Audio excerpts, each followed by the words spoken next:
C'est comme l'huile, la meilleure, qui est répandue sur la tête et descend sur la barbe d'Aaron. C'est comme la rosée de l'Hermon qui descend sur les montagnes de Sion. Et c'est là que Dieu communique la vie, la bénédiction. Et je crois que c'est en ces lieux ce matin, c'est ici que Dieu communique la bénédiction, que Dieu communique la vie. Soyez bénis ce matin au nom du Seigneur. Nous allons ensemble partager la parole de Dieu. Nous voulons nous entretenir ce matin sur un sujet qui est à mon avis important. Nous voulons parler ce matin du mystère du sang de Jésus. Vous savez qu'un mystère, c'est quelque chose qui est caché. On ne sait pas trop, on ne sait pas comment, qu'est-ce qu'il y a, qu'est-ce qui est caché derrière, qu'est-ce qui se passe. C'est un mystère. Et avec le sang de Jésus, il y a des choses qui sont également cachées. Et ce matin, le Seigneur permettra que nous puissions les découvrir. Nous allons lire ensemble le livre de Lévitique. Lévitique chapitre 17 et le verset 11. Voilà ce qui est écrit. Car l'âme de la chair est dans le sang. Je vous l'ai donné sur l'autel, afin qu'il servît d'expiation pour vos âmes, car c'est par l'âme que le sang fait l'expiation. Alléluia. L'âme de la chair est dans le sang. Le sang représente la vie. Vous connaissez le sang, ce liquide qui est en nous, qui circule. Il passe par les artères, par les veines. Et qui circule pour entretenir la vie en nous. Là où il n'y a pas de sang, il n'y a pas de vie. Une personne qui n'a pas de sang, il est difficile que cette personne-là vive. Et on nous dit ici que le sang représente la vie. Si nous lisons les Écritures, notamment l'Ancienne Alliance, l'Ancien Testament, nous allons nous rendre compte que ici, dans l'Ancien Testament, quand quelqu'un se comportait mal, quand quelqu'un péchait, ce qui se passait, c'était quoi? Le sacrificateur se présentait avec un animal sur lequel il posait ses mains. Pendant qu'il a les mains posées sur les cornes, sur la tête de l'animal, il est en train de confesser le péché du peuple. Il jouait comme le rôle d'intermédiaire. Et en le confessant, après il égorgeait l'animal et le sang coulait. En posant cet acte, en faisant cela, il voulait tout simplement dire que la personne qui a eu à commettre, la personne qui s'est mal comportée, est réellement un péché. Mais à cause de ce substitut qui est là, de cette représentation, de cet animal, du sang qui coule, Seigneur, daigne pardonner. Aie pitié. Enlève cette faute. Mais quand nous lisons bien ce sang-là, le sang des animaux, le sang des boucs, le sang des brebis, ce sang-là couvrait uniquement le péché. Il faisait couvrir le péché.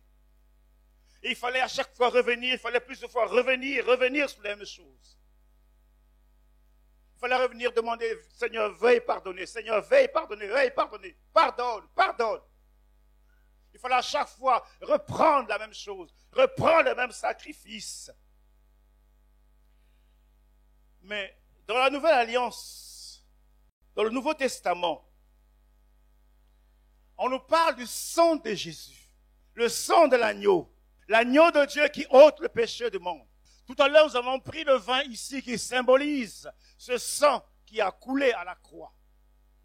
Et donc le sang de Jésus ne couvre pas seulement le péché, mais le sang de Jésus ôte le péché. Le sang de Jésus efface le péché. Le sang de Jésus enlève le péché. Là où le sang passe, il n'y a plus de traces de péché. Ce sang a coulé une seule fois pour toutes. On n'a plus besoin de reprendre ce même sacrifice. Il a accompli ce sacrifice une seule fois. pour toutes. Et en lisant les Écritures, je me suis rendu compte qu'il y a eu 5 circonstances au cours desquelles ce sang de Jésus a eu à couler. En partant de quand il a commencé à être flagellé jusqu'à la croix. Quand nous regardons cet intervalle, il y a eu 5 circonstances au cours desquelles le Seigneur a fait couler son sang. Et ce matin, nous voulons examiner ces circonstances-là, qui sont riches d'enseignements, qui vont nous édifier ce matin, qui vont nous éclairer ce matin, qui vont certainement impacter, influencer positivement nos vies ce matin. Quelles sont ces circonstances? Quelles sont ces étapes? Et en lisant les Écritures, j'ai épinglé cette première étape, cette première circonstance qui se trouve dans le livre de Luc au chapitre 22, et le verset 44. Le sang de Jésus qui a coulé en 5 étapes pour nous libérer, pour nous délivrer, nous affranchir. Voilà ce qui est écrit. Étant en agonie, il priait plus instamment et sa sueur devint comme des grumeaux de sang qui tombaient à terre. La sueur devint comme des grumeaux de sang qui tombaient à terre. Jésus est dans le jardin de Gethsémane. Avant la croix, avant l'épreuve de la croix, avant de boire la coupe, avant de subir, il est dans le jardin en train de prier. Pendant qu'il prie, tellement que la prière est intense, la sueur commence par couler. Et cette sueur se transforme en des grumeaux de sang. Le sang coulait. Lisons Matthieu au chapitre 26 et le verset 39.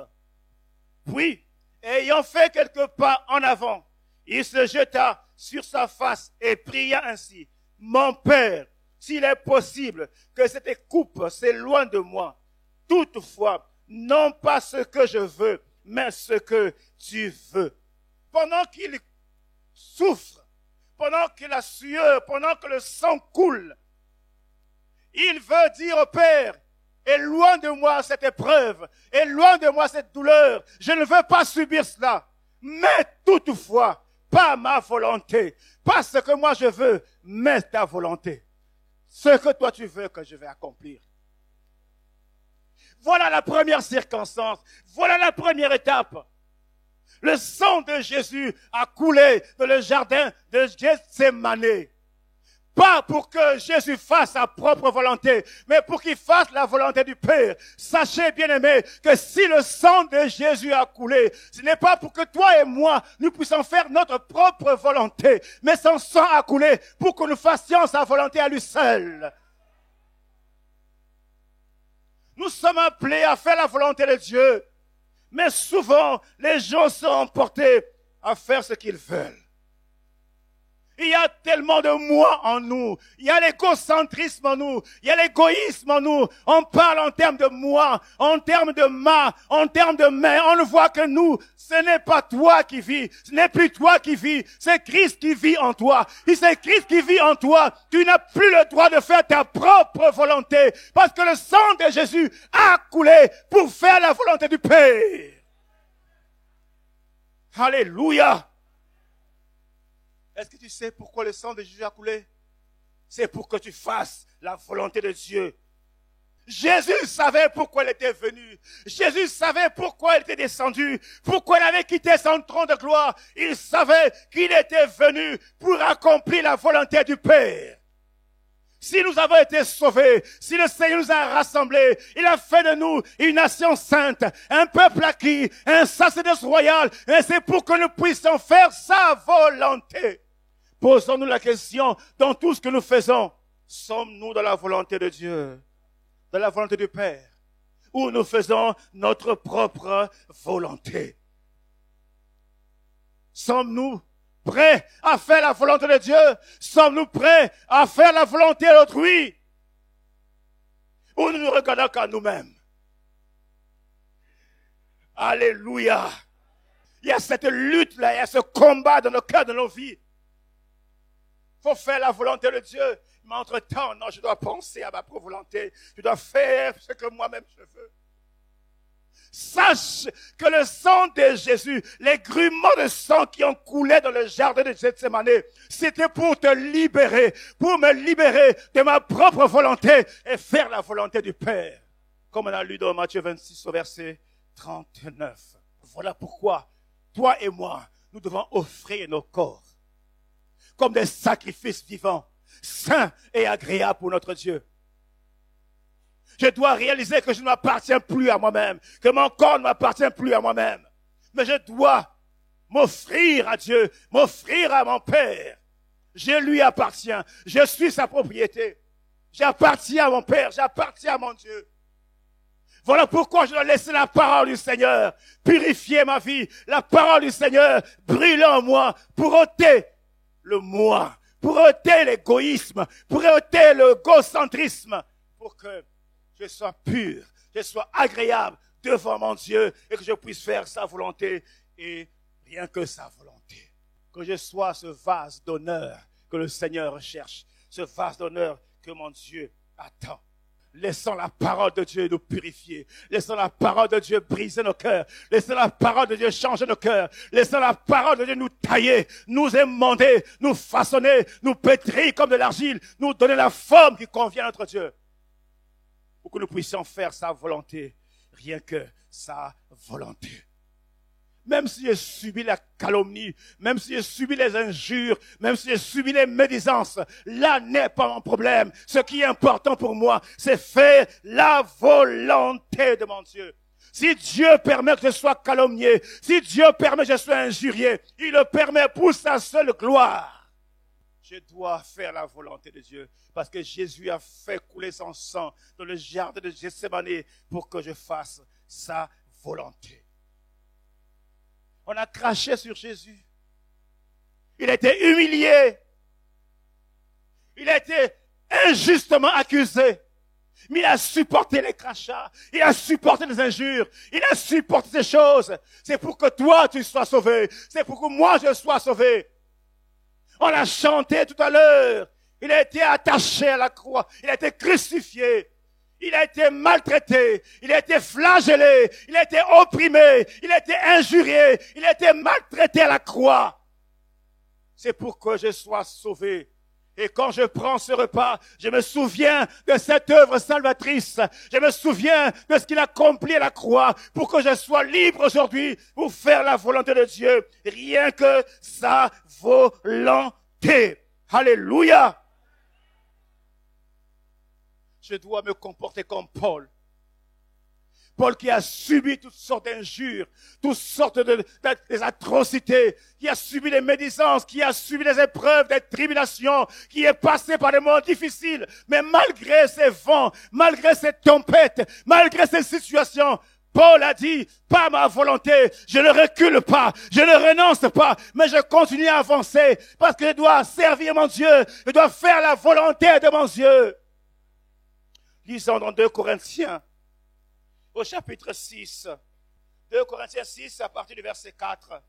Mais nous nous rendons à tous égards recommandables, comme serviteurs de Dieu par beaucoup de patience, dans les tribulations, dans les calamités, dans les détresses, sous les coups, dans les prisons, dans les troubles, dans les travaux, dans les veilles, dans les jeûnes, par la pureté, par la connaissance, par la longanimité, par la bonté, par un esprit saint, par une charité sincère, par la parole de vérité, par la puissance de Dieu, par les armes offensives et défensives de la justice, au lieu de la gloire et de l'ignominie, au milieu des mauvaises et de la bonne réputation, étant gardé comme imposteur, quoique véridique, comme inconnu, quoique bien connu, comme mourant, et voici nous vivants comme châtiés, quoique non mis à mort, comme attristés, et nous sommes toujours joyeux, comme pauvres, et nous en enrichissons, plusieurs comme n'ayant rien, nous possédons toutes choses. Notre bouche est ouverte pour vous, Corinthiens, notre cœur est élargi Alléluia. Paul a subi toutes ces choses-là. Il a subi ces choses. Tout serviteur de Dieu est appelé, est susceptible de subir des atrocités, ces épreuves, ces moments difficiles. Mais il ne doit pas reculer. Parce qu'il a donné sa vie au Seigneur, il doit le servir et aller jusqu'au bout, jusqu'au bout, jusqu'au bout. Le sang de Jésus a coulé dans le jardin de Gethsémane pour que nous soyons libérés de notre propre volonté. Même si mes ennemis me font du mal, même s'ils me causent du tort, je dois chercher à les bénir. Je dois prier pour eux. C'est ce que me recommande la parole de Dieu. C'est le sang de Jésus a coulé, c'est pour ça. La vengeance n'est pas de mon côté. C'est Dieu qui gère. C'est Dieu qui s'en occupe. Je dois faire la volonté de Dieu. Comment est-ce que je me comporte quand je subis ce genre de choses? Comment est-ce que je me comporte quand je subis cela? Le Seigneur doit nous transformer par sa parole. Parce que nous sommes libérés pour faire sa volonté. Parce que le sang de Jésus a coulé dans le jardin pour faire la volonté de Dieu. Alléluia. La deuxième étape, la deuxième circonstance au cours de laquelle le sang de Jésus a coulé, dans Matthieu 27. Matthieu 27, le verset 26. Alors, Pilate leur relâcha Barabbas, et après avoir fait battre de verge Jésus, il le livra pour être crucifié. Alléluia. Après avoir fait battre de verge Jésus, Jésus a été flagellé, il a été battu, on l'a frappé. Et quand on l'a battu, quand on l'a frappé, le sang a coulé. La deuxième circonstance, le sang a coulé ici. Quand Jésus avait été battu, pour toi, pour moi, pour nous, son sang a coulé à ce niveau-là. Il a supporté ses coups. Il a supporté les fouets. S'il a supporté, c'était à cause de toi. S'il a supporté, c'était à cause de moi, à cause de nous. Il pouvait réagir pendant qu'on le frappait. Il pouvait se défendre. Mais Jésus, il a su maîtriser ses émotions. Certainement, tu aurais pu réagir et dire non, trop c'est trop. Moi, je ne peux pas accepter ça. Je ne peux pas supporter ça. Non, il faut que j'y réagisse. Il faut que je fasse quelque chose. Là, on n'arrive pas à maîtriser nos émotions. Mais Jésus, il a su maîtriser ses émotions. Si nous étions à la place de Jésus, quel spectacle on devait avoir droit. Chacun doit avoir une réaction. Chacun devait réagir. Le vieil homme devait revenir dans chacune de nos vies. Mais Jésus a su supporter ses émotions. Le sang a coulé. Le sang a coulé pendant qu'il était flagellé, pendant qu'il était battu. Il était blessé. Pendant qu'il était blessé, pendant que le sang coulait. C'est dans ces blessures, c'est dans ces meurtrissures que les Écritures disent que toi et moi, nous avons la guérison. Si le sang de Jésus a coulé, c'est pour que tu sois guéri, c'est pour que je sois guéri, c'est pour que nous expérimentions la vraie guérison. Il y a la guérison dans les meurtrissures de Jésus. Lisez Ésaïe 53. Tu es malade, tu es souffrant. Il y a une maladie dite chronique, une maladie incurable. Laissez-moi vous dire que dans le meurtrissure de Jésus, il y a la guérison à toutes les maladies. Quel que soit le niveau, quel que soit le degré, quel que soit le nom de la maladie, Laisse-moi te dire, quand Jésus accepte d'être battu, quand Jésus accepte d'être flagellé, quand Jésus accepte que le sang coule, sache que dans ses meurtrissures, il y a la guérison à ton problème, il y a la guérison à ta maladie. Tout ce que tu dois faire, c'est te décharger tout simplement. Je suis souvent scandalisé quand les gens disent, oh ma maladie à moi là. Oh ma douleur, c'est pas ta maladie, c'est pas ton douleur. Jésus a pris sur son corps. Si Jésus a pris sur son corps, moi je dois manifester la foi en Jésus, croire que réellement dans les meurtrissures de Jésus, il y a la guérison. Même si la médecine m'a condamné, même si les gynécologues m'ont condamné, même si, laisse-moi te dire, il n'y a pas de maladie incurable en Jésus. Il n'y en a pas. Il est le divin médecin. Même s'il y a des professeurs, même s'il y a des, je ne sais quels, comment on les appelle ces gens-là, les agrégés autres, Jésus est au-dessus. Vous prenez des cachets, des comprimés, des injections. En Jésus, il n'y a pas ces choses-là. Il y a des gens qui subissent des interventions chirurgicales. Jésus est capable d'intervenir, ôter le mal, sans cicatrice. C'est dans ces meurtrissures. Réalise, crois que dans les meurtrissures, tu es guéri. J'en suis témoin. J'ai expérimenté cela, moi.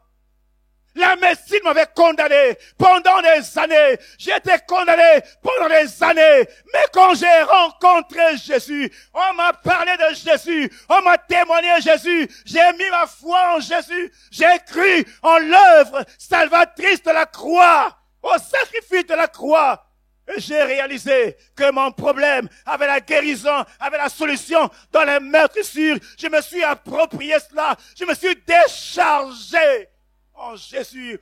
Et aujourd'hui, je suis libre. Aujourd'hui, je suis libéré. Aujourd'hui, je ne souffre plus. Tu es condamné à prendre des comprimés.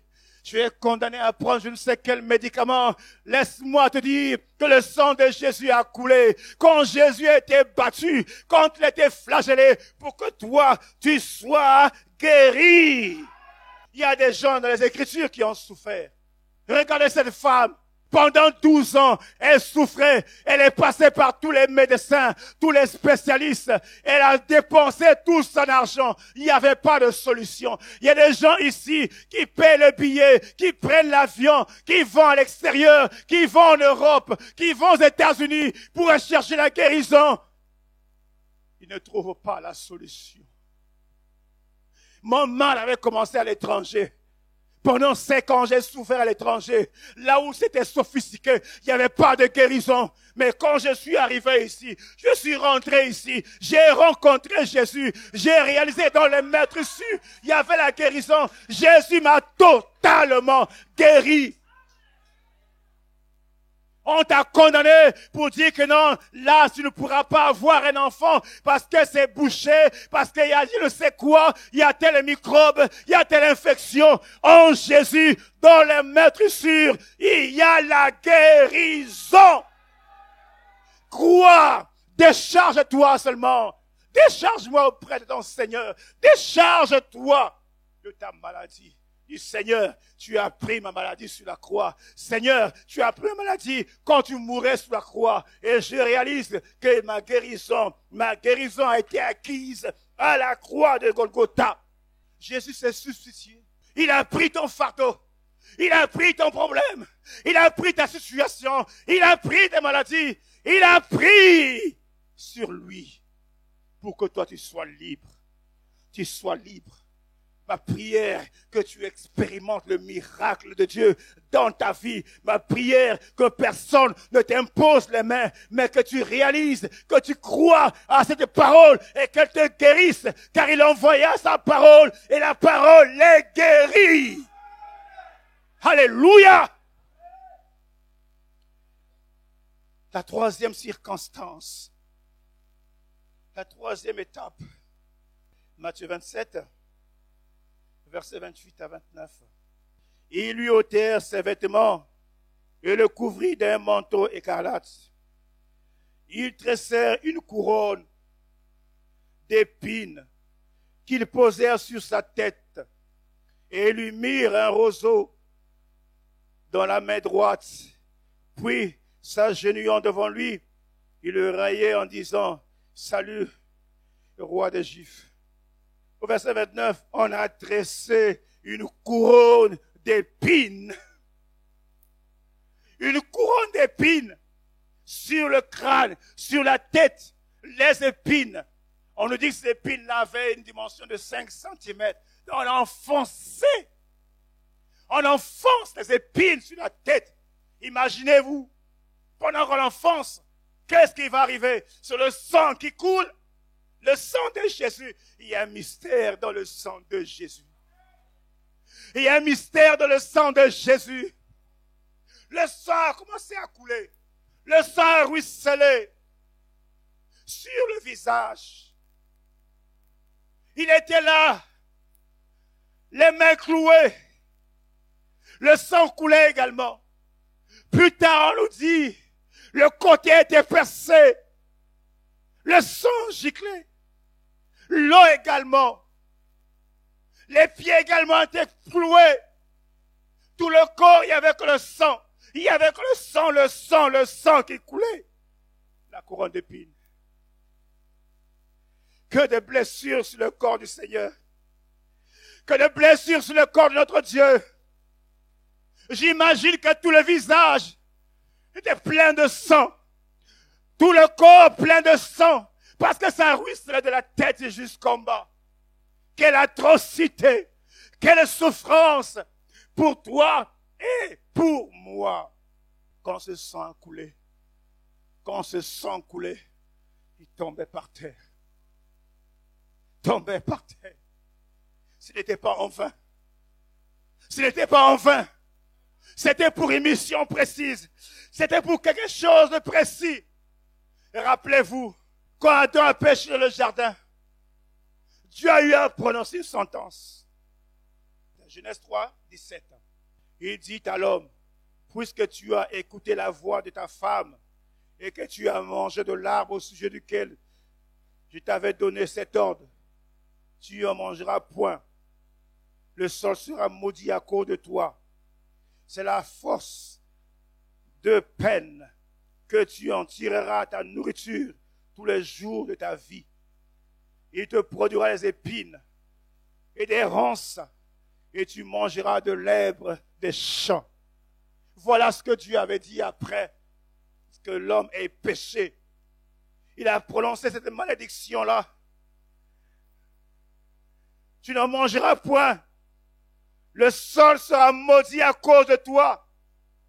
C'est la force de peine que tu en tireras ta nourriture tous les jours de ta vie. Il te produira des épines, des ronces. Voilà, la terre était maudite. La souffrance, la pauvreté, les ronces, les épines, à cause du mal, à cause du péché. Mais quand Jésus s'est abandonné, il s'est laissé faire. Il a accepté la couronne d'épines. Il a accepté que le sang coule. Il a accepté que les mains soient clouées. Il a accepté que le côté soit percé. Il a accepté que les pieds soient cloués. Ce sang qui a coulé sur le sol, il n'a pas coulé en vain. Ce sang, en réalité, il a coulé pour enlever cette malédiction qui pesait sur toi. La malédiction qui pesait sur ton vie. Jésus a versé le sang pour ôter la malédiction. Tu te considères comme étant maudit.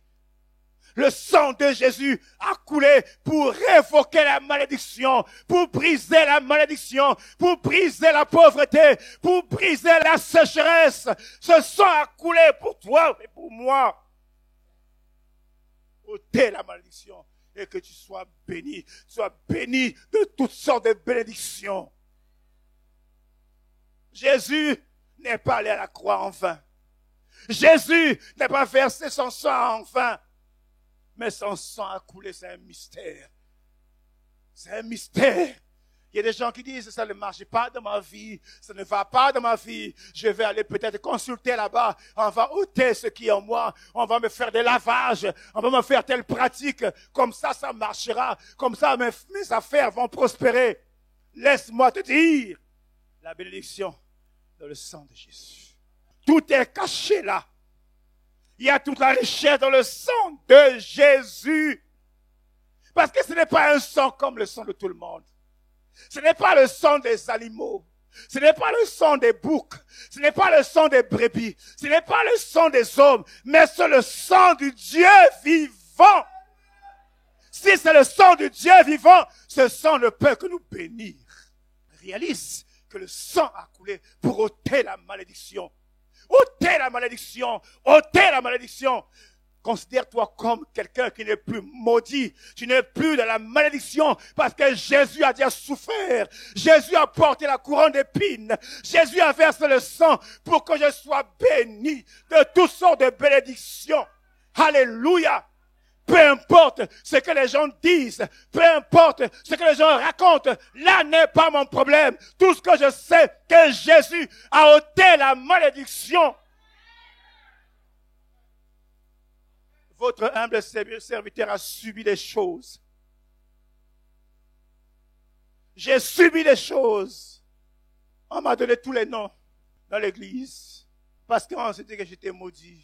Maudit parce que ma vie était misérable. Misérable. Souffrance. Mon revenu mensuel ne me permettrait pas d'atteindre le debout de moi. Je me souviens parfois avec ma femme quand elle était enceinte, avec le riz blanc, avec le sel. On m'a donné tous les noms. Les vêtements, on connaissait mes vêtements. De loin, on va dire, ah, c'est son vêtement, c'est lui qui est là-bas. On connaissait déjà. Lui là, il ne pourra jamais prospérer. Il ne pourra jamais avancer. Il ne pourra jamais aller loin. Sa vie là, avec sa femme. On a subi. Qu'est-ce qui se passe? Nous sommes maudits. Quelle est cette malédiction? Les plans de Dieu ne sont pas nos plans. Les voies de Dieu ne sont pas nos voies. Les desseins de Dieu ne sont pas les nôtres. Dieu a un jour. Dieu a un jour. Dieu a un temps. Dieu a un moment. Quand ce moment-là arrive, quand ce jour-là arrive, quand cette heure-là sonne, personne ne peut arrêter. Pendant qu'on dit que tu es maudit, en réalité, tu n'es pas maudit. Tu es déjà béni à cause de Jésus qui a porté la couronne d'épines. Le temps fixé par Dieu. En ce temps-là, tu feras. En ce temps-là, il te manquera même de mots. Tu passeras ton temps à louer le Seigneur, à adorer le Seigneur, à chanter pour Dieu, à danser pour Dieu, à crier pour Dieu, à jouer la batterie, à jouer à la synthé, à chanter pour Dieu. Personne ne pourra t'arrêter. Personne. Pendant que les gens dorment, dis non, moi je ne peux pas dormir, je ne peux que louer mon Dieu, je ne peux que chanter pour mon Dieu, parce qu'il fait des merveilles, parce qu'il fait de ma vie, ce qu'il fait de ma vie, personne d'autre ne peut le faire. Accrochez à la parole de Dieu, à la promesse de Dieu, à l'œuvre de la croix. J'ai placé ma confiance toujours en Jésus, qu'il a pris ma malédiction à la croix, qu'il a pris ma malédiction, porte la couronne d'épines. Les années commencent à passer, les années passent, je commence à gravir les échelons, Celui qui était le dernier,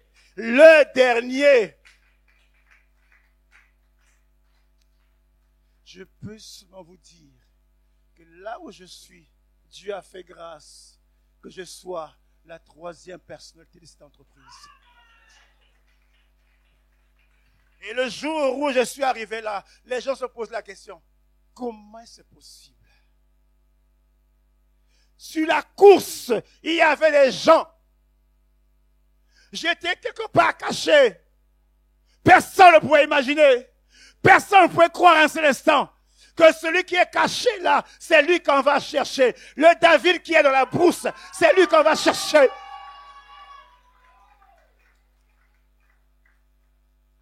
Ce jour-là, à mon bureau en train de travailler, quand le téléphone sonne, on m'appelle pour annoncer la nouvelle.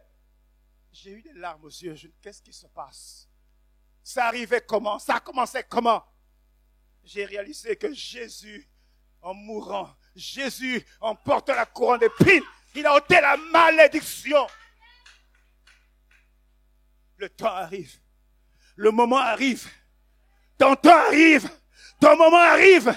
Tu verras la manifestation de la gloire de Dieu. Tu verras la manifestation de la puissance de Dieu. Tu verras ton Dieu à l'œuvre, ton Dieu agir, ce Dieu multisystème, ce Dieu qui confond les adversaires, ce Dieu qui choisit les choses viles, les choses inutiles pour confondre les forts et les sages.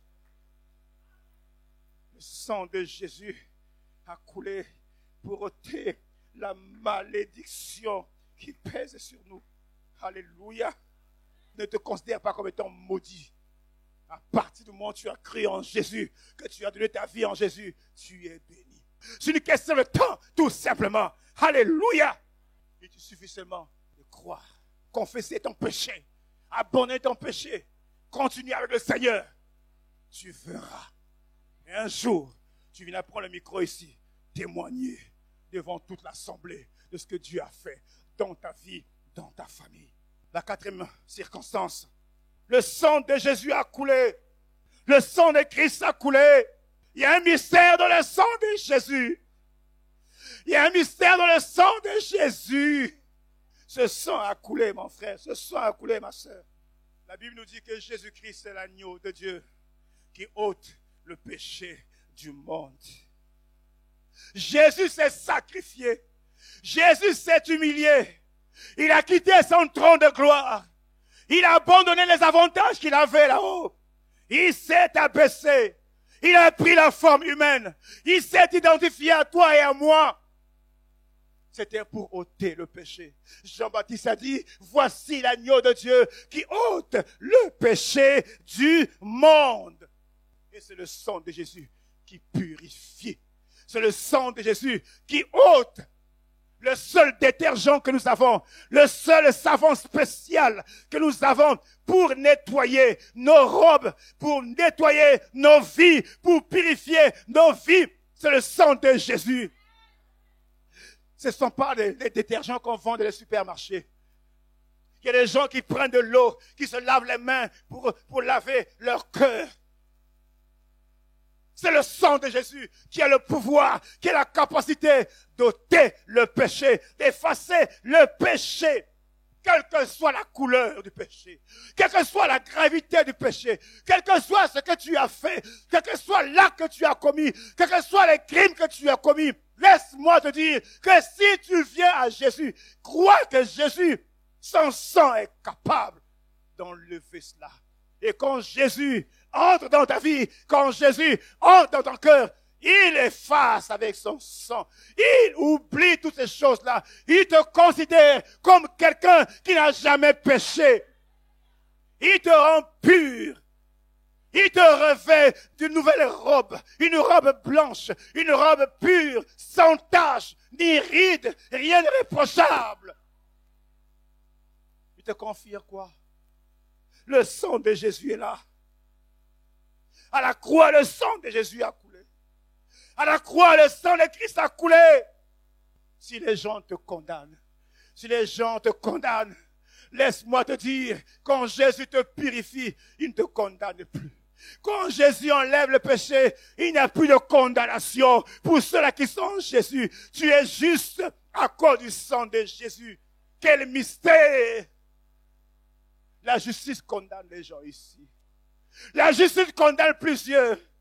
Les parents nous condamnent. Nos responsables nous condamnent. Nos amis nous condamnent. Nos parents nous condamnent. Parce qu'on a fait ceci, on a fait cela, on a fait ci. Mais Jésus, quel que soit ton état, quel que soit ton passé, quel que soit tout ce que tu as fait, en venant à lui, il dit, venez à moi, vous tous qui êtes fatigués et chargés, je vous donnerai du repos. Je vous donnerai du repos. Il va vous décharger. Son sang est disponible. Et il a coulé pour ça. La cinquième circonstance, le sang de Christ a coulé. Lisons Jean 19 et le verset 33 jusqu'au verset 37. Voilà ce qui est écrit. S'étant approché de Jésus et le voyant déjà mort, ils ne lui rompirent pas les jambes. Mais un soldat lui perça le côté avec une lance et aussitôt il sortit du sang et de l'eau. Celui qui l'a vu en a rendu témoignage et son témoignage est vrai. Et il sait qu'il dit vrai afin que vous croyiez aussi. Ces choses sont arrivées afin que l'écriture fût accomplie. Aucun de ces os ne sera brisé. Et ailleurs, l'écriture dit encore, ils verront celui qu'ils ont percé. Alléluia. Le sang de Christ a coulé quand on a percé le côté. On a percé, le sang a giclé, le sang a coulé quand on a percé le côté. Et cela intervient par la première étape, par la deuxième étape, par la troisième étape, par la quatrième, mais à la cinquième étape. C'est à la cinquième étape que le côté a été percé et le sang a coulé. Le chiffre 5 symbolise la grâce, la faiblesse. La faiblesse. Nous sommes si faibles. Nous sommes si limités. Nous sommes limités. Même s'il y a des gens qui se comportent comme étant des orgueilleux, qui sont forts, laissez-moi vous dire que l'homme est limité. L'homme est faible. Il a des faiblesses. Comme nous avons des faiblesses, comme nous avons des lacunes, des manquements, des insuffisances, nous sommes si faibles. Ce que toi et moi devons faire, réaliser que le sang de Jésus a coulé pour nous. Et par rapport à cela, dans notre faiblesse, tournez les regards vers le ciel. Tournez les regards vers notre Dieu, vers celui-là qui est capable de nous secourir. Le secours nous vient de l'Éternel, qui a fait les cieux et la terre. Qui es-tu? Qui es-tu? Qu'as-tu que tu as reçu? Dieu résiste aux orgueilleux, il fait grâce aux humbles. Il fait grâce aux humbles. Si le sang de Jésus a coulé, c'était pour que toi et moi, dans notre faiblesse, nous regardions au Seigneur. Seigneur, dans ma circonstance, dans ma situation, dans mon problème, dans les épreuves, dans les tribulations, je ne puis rien, je ne peux rien, je suis combattu, je suis entouré, je suis fatigué. Seigneur, viens à mon secours, parce qu'il est écrit que je lève les yeux vers les montagnes. D'où me viendra le secours? Le secours me vient de celui qui a fait les cieux et la terre. Mon secours vient de mon Dieu. Même si tu es entouré, environné par une multitude de démons, de sorciers, là n'est pas de problème. Laisse-moi te dire que ton secours, que mon secours vient de celui-là qui a fait les cieux et la terre, l'Éternel des armées. C'est Jésus vers qui nous tournons le regard. Vers qui nous tournons le regard? Vers l'homme. Le secours de l'homme n'est que vanité. Le secours de l'Égypte n'est que vanité. L'homme peut te promettre le matin, à midi, il change d'avis. Je me souviens quand je me préparais pour le mariage, j'avais beaucoup de promesses. Des gens m'ont promis des véhicules, m'ont promis des tenues, m'ont promis ceci, je prends en charge telle chose, je prends en charge ceci. Mais j'étais agréablement surpris. Comment il m'a abandonné tout ce monde-là. Mes regards étaient tournés vers l'Éternel des armées. Il a opéré un miracle extraordinaire. Il a fait ce qu'il a pu faire parce que je m'attendais à lui. Je comptais que sur lui. Tu t'attends à qui? Tu t'attends à qui? Pas moi. Je ne suis qu'un homme. Pas ton frère. C'est un homme. Tourne les regards vers ton Dieu, parce que lui seul a fait couler son sang. Son côté a été percé, et ce sang-là qui a coulé, c'est pour que tes regards soient tournés vers ton Dieu, parce que tu es si faible. Cette chair a des limites. Cette chair a des manquements. Voilà pourquoi il y a des cicatrices, voilà pourquoi il y a des blessures, voilà pourquoi il y a ces comportements-là, voilà pourquoi il y a la colère, voilà pourquoi il y a des méchancetés, voilà pourquoi il y a des haines, voilà pourquoi il y a des rivalités. C'est à cause de la chair qui est limitée. Mais notre Dieu, si nous tournons le regard vers lui, il ne nous abandonnera jamais. Il n'abandonne pas ceux-là qui tournent le regard vers lui. Il se souvient de ces personnes-là parce qu'il veut toujours glorifier son nom. Donner gloire à son nom. Alléluia. Le mystère du sang de Jésus. Ce n'est pas le sang d'un homme. Ce n'est pas le sang des boucs. Ce n'est pas le sang des brebis. Mais c'est le sang du Dieu vivant. Ce sang a coulé à Gethsémani pour que toi et moi, nous puissions faire la volonté de Dieu et non pas notre propre volonté. Jésus a été battu. Quand il était flagellé, son sang a coulé. Il a été blessé. Et si Jésus a été blessé, le sang a coulé en ces blessures-là, c'est parce que toi et moi, nous devons être guéris dans ces meurtrissures. Jésus-Christ a fait couler son sang. Quand il a fait porter la couronne d'épines, et le sang a coulé jusqu'au sol. Pour ôter la malédiction qui pesait sur nous. La malédiction qui a été prononcée depuis Adam. Pour que toi et moi, nous serons plus maudits. Nous serons bénis de toutes sortes de bénédictions dans le lieu céleste. Alléluia. Le sang de Christ a coulé quand Jésus a été crucifié. C'était pour ôter le péché, pour nous purifier de toute iniquité, de toute transgression. Le sang de Christ a coulé quand le côté a été percé pour que toi et moi, nous puissions reconnaître que nous sommes faibles. Nous puissions tourner le regard tous les jours, chaque instant, chaque minute, chaque seconde vers le dernier des armées. Le Dieu qui nous aime tant. Remercions le Seigneur.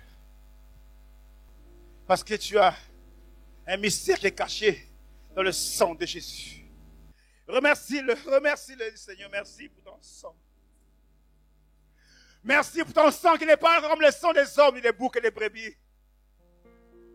Merci pour ton sang, Seigneur. Le sang de Dieu vivant. Le sang qui apporte la guérison, la délivrance. Le sang qui efface le péché. Le sang qui enlève la malédiction. Pour toi, Jésus.